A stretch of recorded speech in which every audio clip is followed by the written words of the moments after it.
going on, guys? Jordan here at Totally Bored. Today I'm going to be going through my September plays for the month. So I had a pretty busy September, both with work but also board gaming. I got a lot of games in and I'm excited to share these with you guys. So I'm going to throw out my board game stats so you can kind of see all the nerdy data. And yeah, if we take a look at the top here, I played 29 playthroughs in September, 20 unique games. So lots of good games, lots of fun, unique ones, some old, some classics, some new ones. So we're going to go through a little bit of those. Also played for 44 hours, which that's a lot for me. I don't know how much you guys are gaming. If you guys track your stats, comment below how much you gamed in September. I'm kind of curious how I line up compared to everybody else.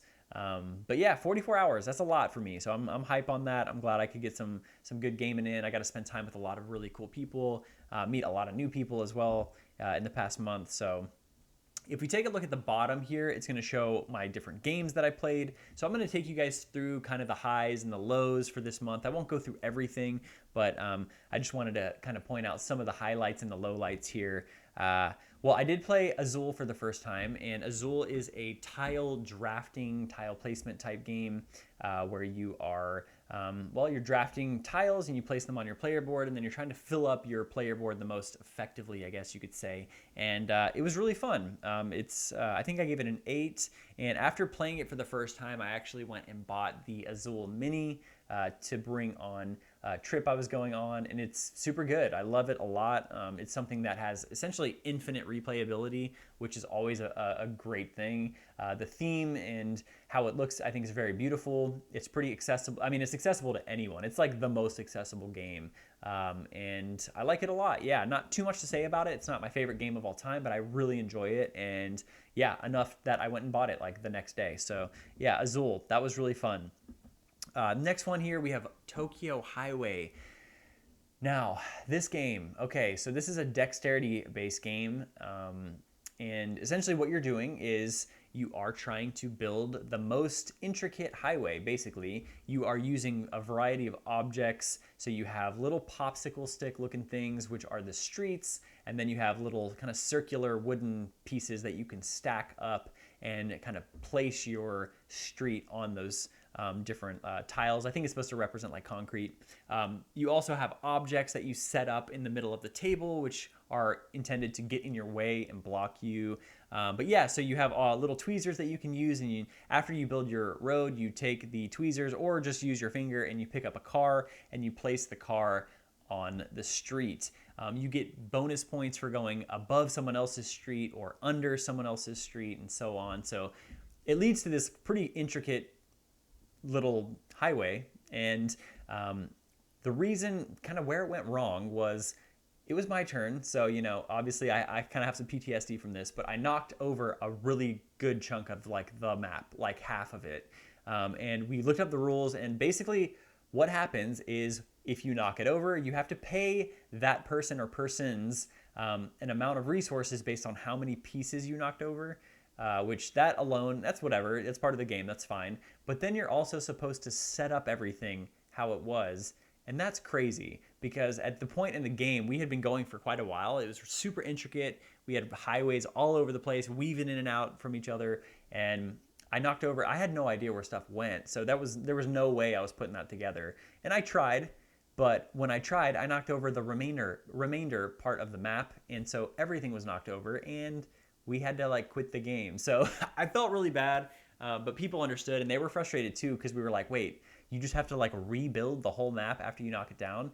So wasn't a huge fan. I think the game, like the core gameplay is fun, but I don't know. It's just when you knock over everything, it's just not fun, like trying to put it all back together. Especially if it's like a little bit, that's fine. But like half the map, dude, you just call it quits and you move on to the next one. We actually did do that, and we went back to Azul. So that ended up being better. But anyways, Tokyo Highway, I think it's a fun game. Didn't really gel with me.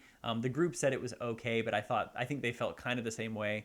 But yeah, anyways, I played the crew mission Deep Sea, which is a really fun classic trick-taking game. I've talked about this before on my channel. It's a really good one.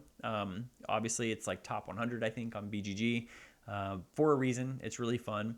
Let's see. I'm going to skip ahead to number 15. I played a game called Age of Civilization, which I got this right here. Shout out David. He let me borrow this. This is a really small but surprisingly dense game that basically it is a kind of like a drafting slash worker placement game that is, I can show you guys the components. It uses like just a deck of cards really, and then you do have little meeples, and it was like surprisingly deep. Like it actually really surprised me how deep this game is. But you have a variety of different civilizations that you are drafting, and you're kind of like taking them as your own. So we have like Francia, you have the Inca, for example. What else? Korea, the Mayans, Vikings, and so on. So you have all these different unique civilizations that have their own unique abilities. And then at the same time, you have worker placement, which uses these little cards, actually the same size cards.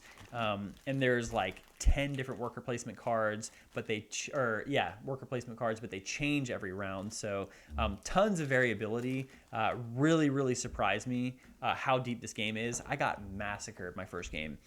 It does have elements of, it's like kind of an engine buildery type thing too. I didn't get any engine going when I played. And so that was frustrating, but it was a cool enough game to, even after a frustrating game, I was like, yeah, I want to play that again. And I think that's a good sign. So shout out Age of Civilization. If you guys get a chance to try this, you should. I thought it was really fun. Okay, next up, what do we have here? Isle of Cats. I played that for the first time. I love polyomino games, and I liked it. It's not my favorite one, but I thought it was cool, a cool theme, and it was surprisingly heavy too. That's kind of surprised me. It wasn't difficult, but a lot of elements going on, lots of scoring that you have to keep track of, and yeah. But I liked it. It was fun. I also played Flamecraft, so I did talk about this in my 6 mini review, so I'm going to link that right here so you can kind of get more information on that. But long story short, this game beforehand, I heard a lot of things about it. I've heard it was overrated, it was underwhelming, things like that. I really enjoyed it. I think I gave it a 7 in that video, and it was good. It's not, the best game I've ever played, but it was really fun. A good kind of resource management game. Beautiful art, and yeah, I think if you get a chance to play it, you should. I think it's a really fun game. So I do want to highlight Tang Garden. This is number 12 on the list. This is first of all, one of the most beautiful games I've ever played. As far as components and just the art, it is absolutely gorgeous. And what you are doing is essentially, it's a tile placement game that includes elements of kind of, not really hand management, but you do have special unique characters with their own abilities and special scoring that you're keeping track of. But as far as the tile placements go, it is reminds me of games like Cascadia or Carcassonne, which I've never played Carcassonne. I know that's insane, but you have these little tiles which have terrain on them, and you place them on the board, and you try to match the terrain with what's on the board, and you get more points for doing things like closing off terrain or connecting footpaths and so on. And it was really fun. I had never heard of this game. My friend David, who let me borrow Age of Civilization, actually had this game, and it was fun. It was really good. I'm going to put some pictures up so you guys can kind of see what I'm talking about as far as the art, but it was gorgeous, and I thought it was a lot of fun. It's very like mellow, kind of like in the same vein as Azul. It's like you're trying to win, but it's just you're chilling, right? You're just doing your thing. You're placing tiles and you're vibing. So yeah, I liked it a lot. Now number 11 is actually one of my this game's incredible. This is Planet Unknown. So if you've never heard of Planet Unknown, this is another polyomino game where you are terraforming planets, and it is super unique because on top of placing polyomino tiles, you have these 5 different tracks which you're trying to increase, which get you different bonuses and different buffs, and they allow you to do a wide variety of things. And so this game just has so much depth to it. It has a lazy Susan that it comes with, actually. I have the game right here, but it has a lazy Susan, and when it's your turn, you spin the lazy Susan, and then you select which polyomino tile you want, and then whenever you stop and lock in the tile that you want, every other player also gets to choose one tile that is placed in front of them. So the opponents, they don't get the choice. They don't get as much choice as you do. You can pick any of the tiles on the Lazy Susan. They only get the choice of 2 of them. And so you have these simultaneous plays that kind of makes it a little chaotic. On top of that, you have shared objectives with the person to your left, and then you have a different one with the person to your right. So you have these kind of separate objectives that you're juggling. You're kind of keeping an eye on their board while you're trying to make the most optimal play on yours. And I've only played this twice, and it's so good. I mean, this game is incredible. It's not too deep. We had 5 players when I played it last time. It took us like an hour. It's really lightweight, super accessible. It's not as accessible as games like Ticket to Ride, but it is not difficult to learn. And this was probably the highlight of the month for me, was Planet Unknown. The game's super good. So if you get a chance to play it, do it. It's super fun. I recommend it fully. But yeah, moving on here, I did play Lord of the Rings, the LCG. It was really good. I bought the core set, the revised core set, as well as the Fellowship of the Rings expansion. I got both of those from Game Nerds, and I've only played it once, but I like it a lot. I already like it more than Arkham Horror, which may or may not be like blasphemous to some board gamers that are watching this, but and it's kind of on par with Marvel. I need to play it more to see which one I like better. I like Lord of the Rings, the theme, more than Marvel, but I think Marvel, as of now, is a little more freeing with what you can do, and it was a little more. It was honestly a little more thematic too, so far. So we'll see. I don't know. I liked it a lot. Looking forward to see where that goes, and super excited to play through the campaign on that one. Played Heat Pedal to the Metal right here. You're going to be hearing about this game in my next video, so I'm not going to go too in depth on this, but it's amazing. I personally don't think this is overrated at all. Heard a lot of people saying that it was. I think it's fantastic for what it does. It's super accessible. It's made by Days of Wonder, which make Ticket to Ride, I believe, and a few other really popular games. But in that same light, it is very accessible, super easy to learn, a surprising amount of depth, and infinite replayability. You can even like get custom maps too on like Etsy and stuff. It's amazing. I love Heat, and you're going to be hearing about this one soon. So. Let's see. I did play Terraforming Mars Ares Expedition, this is the baby brother to Terraforming Mars, and I like this one better already. Turns in this game happen simultaneously, so you're not waiting. There's not much downtime like at all, which I like. Speeds up the game. That was one of the biggest complaints I have about the main Terraforming Mars, is it just drags. Takes too long for me. I mean, I like games. I don't mind long games, and you're going to see some of the games on this list are long. But for some reason, Terraforming Mars, I guess it is that downtime. It just seems like it drags a lot. I know Prelude helped that, kind of mitigate some of that, but it still feels long, even with Prelude to me. So love Ares Expedition, and it's super good. Shout out the Brothers Murph. They were the ones who talked about liking that more than Terraforming Mars, and so that caught my attention.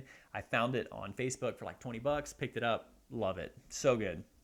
Let's see. I'm going to go up to number 7 here. Dinosaur Island, Roll and Write. This is one of my first roll and writes. I played a few others. Cartographers, which is above that, number 3. You're going to see that one as well. I bought those around the same time. I also got, let's see, the Isle of Cats, Explore and Draw. Let me see. Yeah, this one. Haven't played this yet, so I can't really compare this to Dinosaur Island, but Dinosaur Island is absolutely incredible. This is a game where you are basically playing Jurassic Park, the board game, and you are trying to create the most exciting theme park, essentially, Jurassic or dinosaur theme park.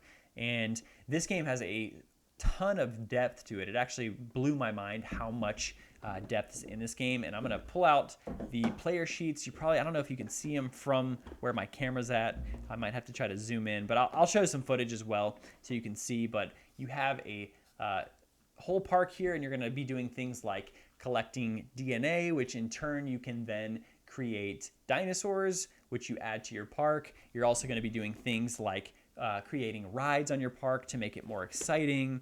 You can make food stands to earn more money whenever you run your park. And then on top of that, every time you make a new dinosaur, especially if it's a carnivore, or only if it's a carnivore, you're going to gain more threat to your park, which, obviously if you have more T-Rexes and different carnivores, it's going to be more dangerous. So you have to hire security in order to contain the threat. And if you have too much threat, people die and disasters happen. And it's crazy. It's so good. I played this with a lot of people actually in the last month. I played it with my girlfriend several times, played it with my sister and her husband, and my sister doesn't even really game that much, and she loved it. So shout out Dinosaur Island. This was this and Planet Unknown were for sure the highlights for September. So yeah, super hype on this game. And then let's see here. We have I did play Ready, Set, Bet, which was a lot of fun. Love that game. I played another playthrough of Terra Mystica, which if you don't know what Terra Mystica is, got it right here. This is like Catan on steroids. This is a game where you have several different types of buildings, and you are trying to make the biggest civilization, essentially. And you have these different, I think there's like 12 asymmetric factions that you can take, or that you can play as in the game, each with their own unique power and ability. And Gaia Project, which I also have right here, this is the re-implementation of Terra Mystica. This came out in 2018, maybe, something like that. It's more recent. It's a newer game. This is sci-fi themed, so if you're into that, you would probably like Gaia Project better. But I personally like the fantasy theme more, so I prefer Terra Mystica. But either way, this game's fantastic. Also going to be hearing about this soon. No spoilers, but yeah, Terra Mystica is great. Love this game. And let's go ahead and skip up to number 2 here. We have Ark Nova. Now, if you've seen my mini reviews, I gave Ark Nova a 10 out of 10, which is only my second one. The only other 10 out of 10 I have is A Feast for Odin, which is also on my list for this month. And yeah, as far as Ark Nova, I'm really looking forward to playing this one again. I've only played it on Board Game Arena, so haven't had a chance to actually play it IRL, but I plan to. I'm trying to convince like anybody to play it with me, but it's a tough sell when a game's like 4 hours long. But it's really good. I know this game gets compared a lot to like Terraforming Mars, and I can see the similarities when I played it, but immediately I knew I liked it more. This game is a combination of several different popular mechanisms. You're going to have things like polyomino tiles, which, as you already can tell, I like those a lot. You have worker placement. You have just a ton of cards, hand management, stuff like that. And it's incredible. I mean, for a reason. This game shot up. It's like number 4, I think, on BGG, which doesn't mean everything, but obviously it just gained so much traction in the last 2 years. I got it on on Nerds Day, so from the Game Nerd sale, for like $38.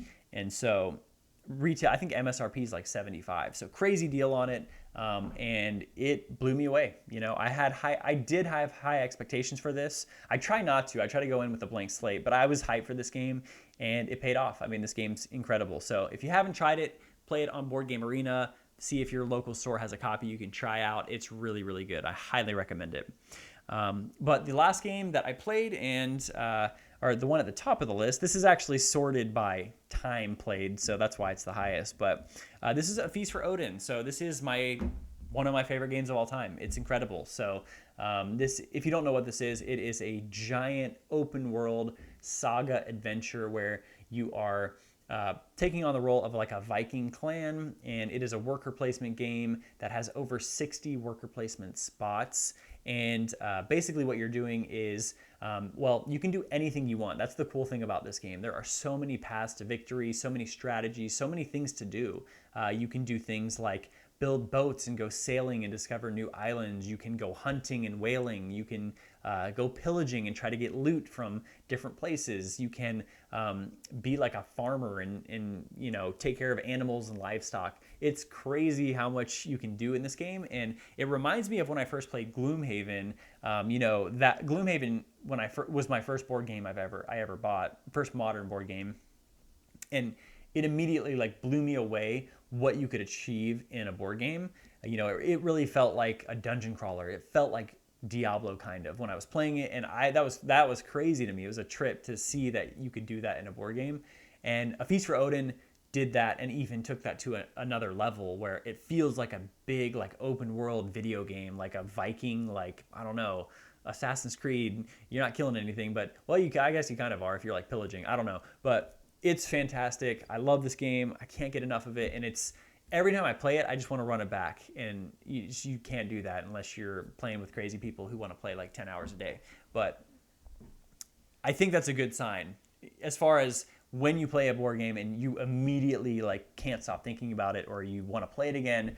That's a good sign that it's one of your favorites, and it's one of mine. So if you've never played A Feast for Odin, in my opinion, it is Uwe Rosenberg's holy grail. It is the top tier Uwe game, and I fully recommend it. Love, love, love this game. And yeah, that wraps up. That looks like everything that I really wanted to cover. So I do appreciate you guys tuning in for this video. I am curious to hear about what you guys played this month. So comment below, let me know what you guys played in the month of September. Tell me what was your favorite game that you got to play, maybe a new game that you hadn't tried before. But hope you guys enjoyed this. This is Jordan here at Totally Bored. I'll see you next time.